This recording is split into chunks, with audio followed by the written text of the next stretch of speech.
Kia ora everyone. I'm really excited to introduce our new guest. We have Roseanne Liang. So for those of you who don't know Roseanne's ambition is to be a serial screenwriter and director, specializing in but not exclusive to action feature films and genre TV. She intends never to retire and may be willing to work for bubble tea. Is that true? Well, I'm trying to get someone to pay me with bubble tea, but no one's actually done it yet. Is that So, how obsessed? Like 1 to 10 being like crazy obsessed. What is the obsession rate? right. I mean, right now in lockdown, it's a full 10. Like I'm so craving. This has suddenly become a product placement, but I'm really craving gong cha right now. Oh, dude. So yeah, it's become an obsession. I actually tried to make it at home, and it's been okay, but there's a real science to making tapioca pearls chewy. You have to boil them for 25 minutes and then let it sit for 1.25 hours and repeat that 4 times. Wow. And then when I tried to do it, the pearls weren't chewy like they are at bubble tea places. Anyway, it's really fascinating. Look, Yeah. I commend you for even trying. I've just been sitting here drooling about KFC and bubble tea, so Yeah. in my pajamas or robes. I want to know, how are you? Who's in your bubble and where are you isolated? I'm in Auckland. I'm with my family. I'm with my husband and 2 children. Mm-hmm. And that's it. So how are the kids? Are they all settling in? Are they studying, or what's the haps with them? They went straight into distance learning. Pretty much, it's probably about 2 or 3 days after we went into lockdown.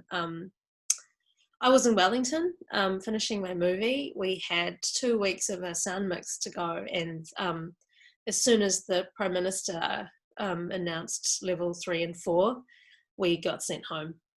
So I've still got that to do. And then a few days after that, their school sent through some distance learning type stuff, and it's been really good. They're at a good age. They're 8 and 10, and they're not. There's no sign of anxiety. I think they're actually quite enjoying the fact that both parents are at home. I want to know, how are you, Roseanne?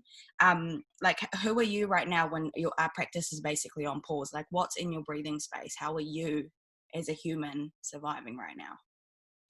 Well, it's interesting because I have the privilege of having a project to work on. So I'm in development for a TV show right now. So I've been writing quite a lot, and writing is a solitary, for me at least, it's a solitary thing. And you do go into your cave, and you do have a hole that you have a little.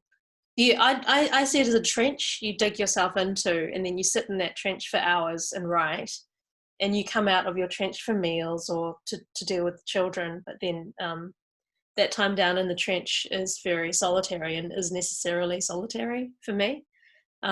So I've been really enjoying it. I wouldn't have had this time. I would have been rushing through it because of just the timetable of these things. The feature film and the TV show were sort of on top of each other a little bit, and now with this time, there's been, as you say, breathing space to actually just sit in the trench and just think about stuff.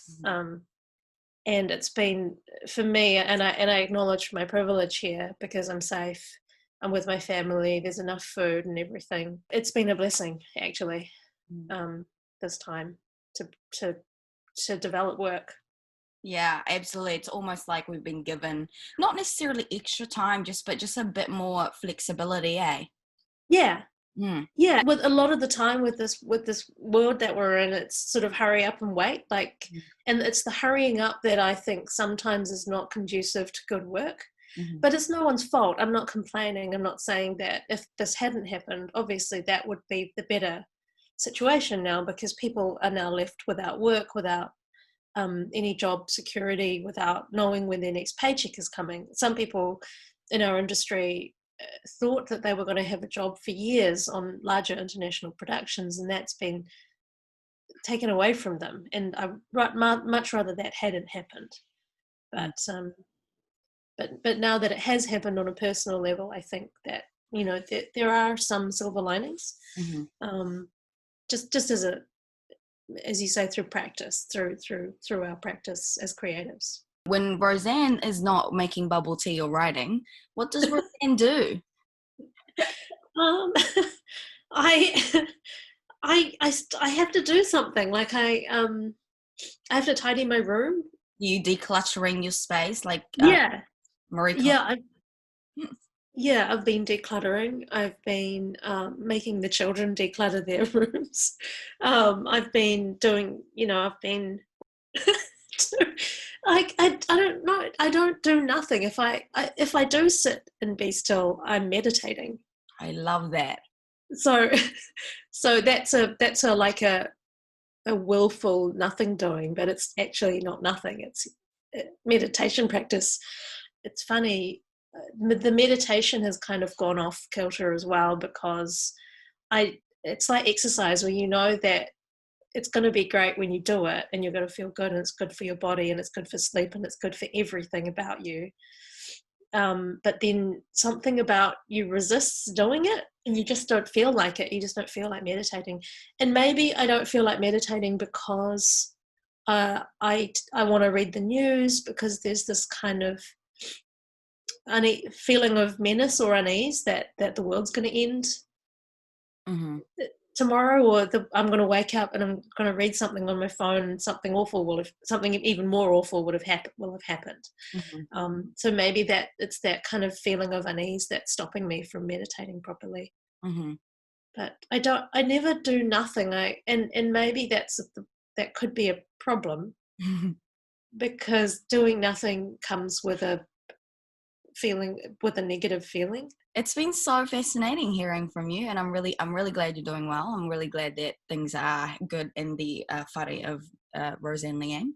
Thank you Thank so you. much. No, thank you so much for your time. That's Roseanne Liang, everyone. I'm Marianne Infante, and this is Breathing Space.